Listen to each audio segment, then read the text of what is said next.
Okay, so in the previous video, you should have already learned how magnetic field interacts with a moving charge to create all these beautiful patterns. There's a spiral, there are circles. So if you've not watched that video yet, please go watch it. Okay, and the basic understanding here that you should remember as we proceed to the next topic, which is, or next application, which is the velocity selector, is that we can use the behavior of a charged particle inside a magnetic field. For example, this charged particle will take a turn and it's going to turn upwards, okay? And choose particles of a certain velocity. Why do we need to choose particles of a certain velocity? Why can't we just take all the particles traveling at all sorts of velocity? Well, if you remember the equation from the previous video, where we talk about this radius of deflection, you can see that the radius of deflection depends on the velocity of the particle, which makes sense, right? If the particle is moving faster and it takes a corner or it turns, it will turn at a larger radius. Have you ever, if you have driven a car, you know I'm talking about, or riding a bike. The faster you ride, the greater your radius of curvature of circular motion will be. Okay, so today we are going to talk about how we used the idea of magnetic force is equal to BQV to try to choose only particles with one value of V. So that's why, again, named by physics people, so we're going to call this device a velocity selector. All right, and the setup looks a bit like this. It has a parallel plate, okay, and it also has a particle moving inwards towards the parallel plate. So I'm going to show you this using a top-down view so we can use our beloved Fleming's left hand again. Let's go. Okay, so here you can see this is the plain view of the drawing. All right, we have two parallel plates set up here and a green color charge that is positively charged.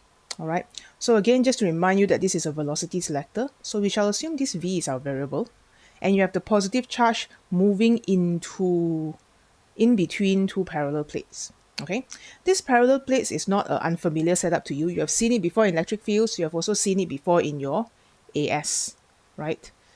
So here you can see that if I want a charge of a particular velocity, one way to go about it is, number one, bring that charge into a parallel plate. And let's think about what are the forces that will act on this positive charge. And if you are thinking, well, the forces acting on this positive charge is surely going to be the electric force that will pull it downwards. And if that's your idea, then you'll be right. So this is a positive charge, and the direction of electric field is parallel and in the same direction. The electric force and the electric field lines will be parallel and in the same direction. So I'm going to draw an arrow to represent the direction of this FE. This will be the value of, this is the direction of my FE. So you have the electric force pulling this charge downwards towards the negative plate, or the plate with lower potential. So this bottom plate can be negative, it also can be grounded, can be 0 volt. So the electric force will go from high potential to low potential for a positive charge, or you can always follow the direction of the electric field lines. All right, so now if let's say I don't do any intervention, I put the charge in, you should know right now that the charge will follow the path of a parabola, right? Because this direction of FE is the same. So without anything else disturbing this scenario, what will happen to this green color charge is that it will roughly follow the path of a parabola. I'm going to roughly sketch out the path of a parabola for you right now using a different pen.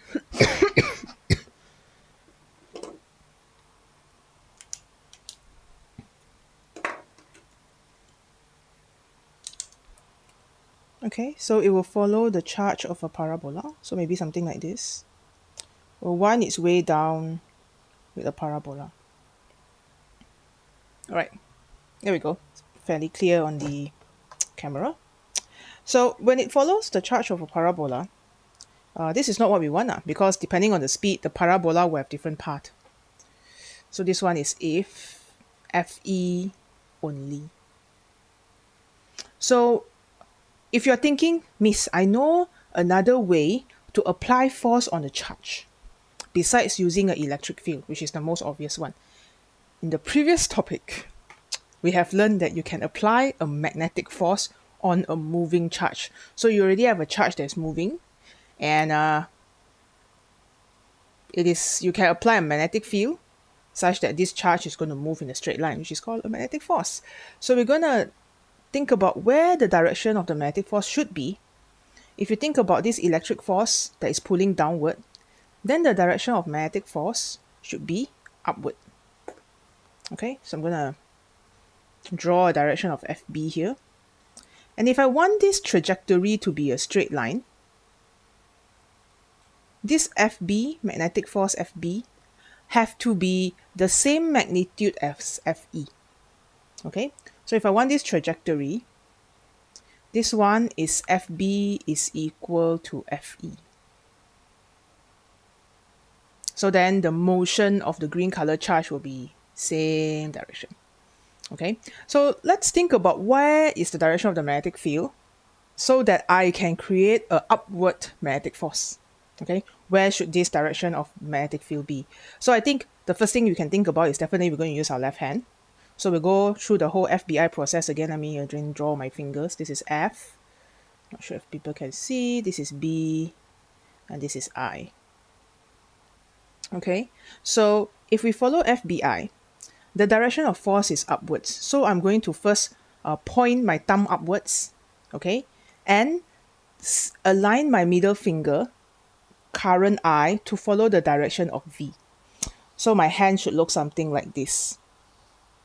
My pointing finger is inside, my thumb is pointing up, and my middle finger is pointing towards the direction of V. Okay, so middle finger follow this direction. Thumb is pointing upwards because FB is upwards, and my pointing finger is going into the paper. Again, you gotta follow along with me. Into the paper. All right. So from here, you know that the direction of magnetic field is going in. So I'm just going to draw a bunch of crosses just to indicate that this is the direction of our magnetic field. And by the way, of course, you can see the past year questions will ask you things like, where's the direction of the magnetic field, or where's the direction of the electric field, such that in this velocity selector, only a certain particle will travel in a straight, undeviated. The term here is undeviated path. That means there's no deflection. No? So this will be magnetic field into paper. All right. Again, I'll put this up on OneNote later. So the second thing that I want you to, or the third, fourth, not counting anymore, thing I want you to think about is, if I turn off the electric field, what would the pathway of the if I turn off the electric field, so there's no FE, what will the path of this charge be? So if you've watched the previous video, you know that this is a circle, a part of a circle. So maybe what kind of circle would it be again? It's a circular path lah. Is it half of a circle? Is it quarter? Don't know. Depends. So the pathway of the electron would then be something like this. Okay, so this is circular. If FB only. So if I turn off the electric field, this one will turn in a circular part. If I turn off the magnetic field, it's FE only, it will be a parabolic part. So let's just label this one as the parabola. Or parabolic. All right. Hopefully you know the difference and why. Okay. The reason why this is circular is because the direction of FB will follow the direction of the center of the circle. So let's say the center of the circle is somewhere here. So wherever the particle is, let's say the particle is here, or the particle is here. So all this must be 90 degree. Okay. So let's say the particle is here, wherever the particle is. The direction of FB will always be aligned to the center of the circle, something like this. So it will follow can see. Follow the center of circle. So you can see the direction of FB keep changing. That's why this is a circular path. Whereas if you think about the direction of this FE is always pointing parallel to the electric field lines. The electric field lines is also parallel, never change. So the direction of FE along the pathway will be like this. So this FE don't change direction one.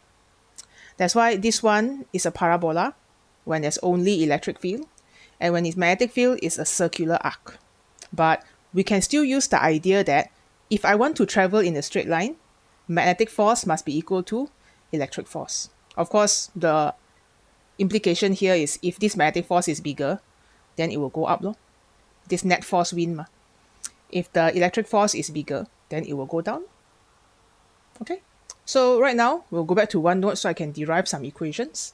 But this is the main drawing. Okay, and also another example of how to use your Fleming's left hand. Middle finger will follow direction of V. Thumb will point upwards because that's the direction of magnetic force that you want. So because of this, your pointing or your index finger is going into the paper.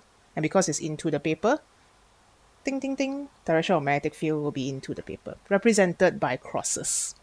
All right, so that's it. We're going to go back to OneNote now.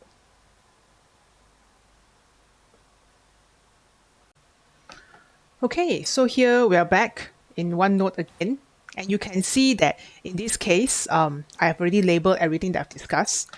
If the magnetic force pulls the charge upwards and the electric force pulls the charge downwards, again, based on all the orientation of the magnetic field and the direction of velocity of the charge. Okay, it's a bit hidden, so I will write again. This is your V, direction of V of your charge. Number two, it depends on the direction of your electric field, your E, which is this red color arrow pointing downward, and your FE. All right. So if they just happen to be the same, if FE is equal to FB, we can say that the path is undeviated. So for an undeviated path, the electric force and the magnetic force will be the same. So I can say that the FE is equal to FB. But what if, as mentioned just now before, the magnetic force is only there? So if it's only magnetic force, you'll get a circular path. But if magnetic force is greater than FE, then the particle will deflect upwards because the magnetic force is greater.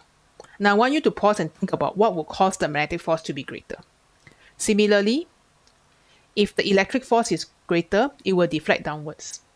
So what will cause the electric force to be greater? But if I only have electric force, this is a parabolic path. If I only have magnetic force, it's a circular path. What causes the difference in path shape?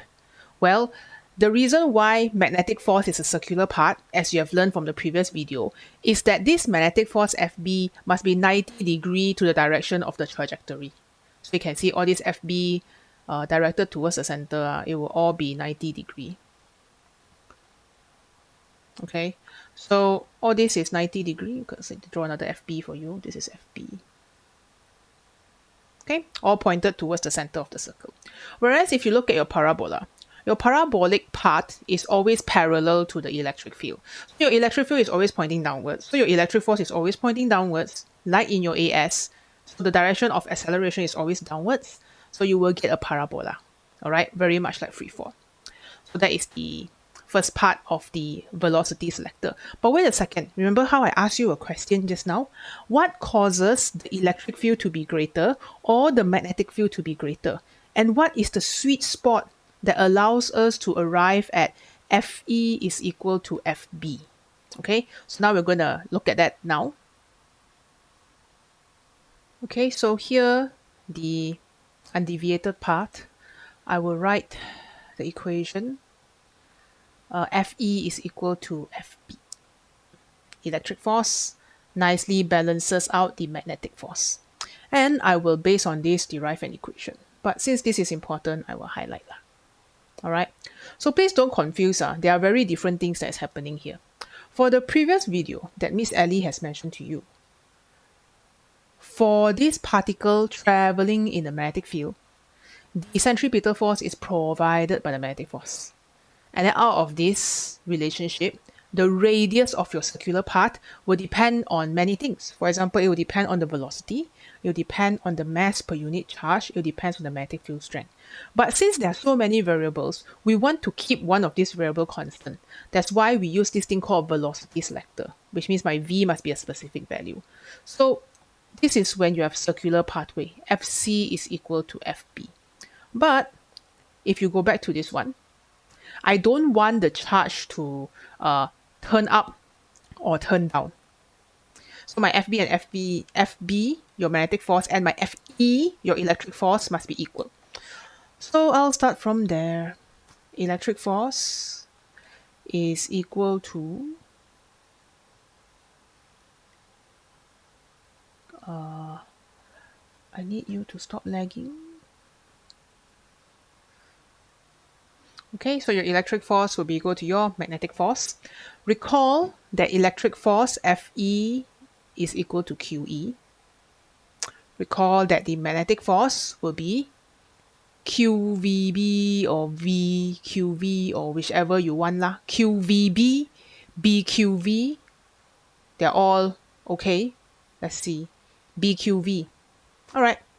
So I'm going to cancel off the Q because it's the same charge. All right.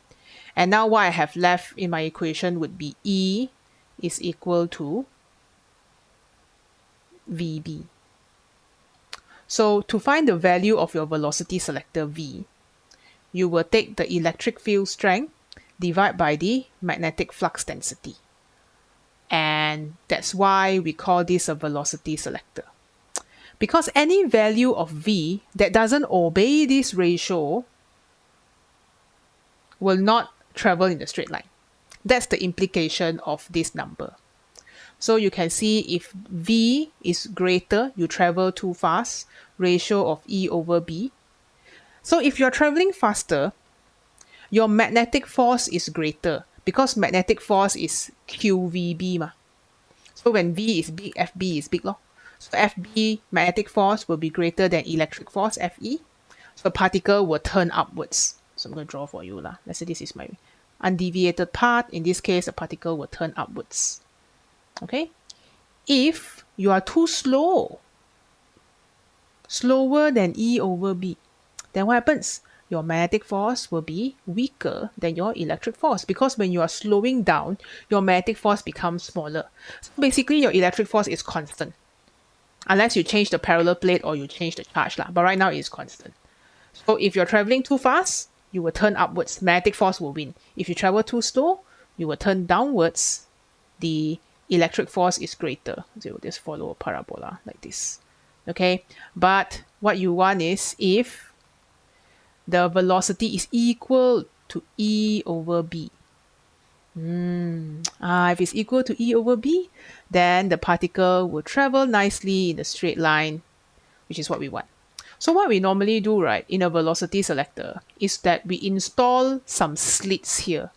So we're going to put a slit here like this, a very narrow slit. So if you are deviated, even by a bit, you shall not pass. For example, if maybe your magnetic field, your particle is traveling tiny bit faster, then this particle will head on directly like this and collide. So it's still deviating upwards. So in this case, FB is still greater than the electric force. So what this means is that the velocity is too fast.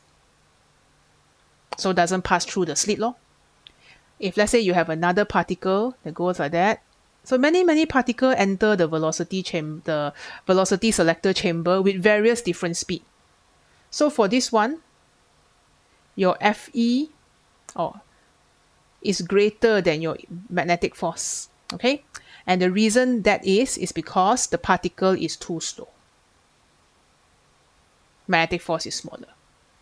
All right, so that's the implication of velocity selector. To hit this sweet spot, we will need the magnetic field and the electric field ratio to be equal to the value of V. You could memorize this, I guess, but notice that I didn't highlight this. I highlight this one Because normally when they ask you to do a velocity selector question, they will say, explain your working, my child. So if you're supposed to explain your working and then you tuan for no good reason, you take V as the ratio of E over B, then the question will be like, Nani? Why do you put E over B for no reason? So your explanation starts from here. For the part to remain undeviated, I'm gonna, are you lagging? Okay, not yet. So I will say something on the line of for the part to remain undeviated or in a straight line, the FE is equal to FB. This one is your explanation, 1 mark. And then everything else that come after that, the equation, the calculation, is your 2 marks. Okay? I guess depends on the question. So that's the velocity selector. All right? So make sure you know how to use your left hand to decide the direction of FB and use your equilibrium, okay, to equate FB and FE so that it will travel on the undeviated part. And if the velocity is just nice, the ratio of E over B, electric field strength over magnetic flux density B, it will travel in a straight line. Then you put a slit here, only certain electrons will pass through. All right, so that's all for this video around velocity selector. Hopefully it's a short, not too long. If you find this video helpful, please go visit our past year examples. Like, share, subscribe. I'll see you in the next one. You know the drill. Bye-bye.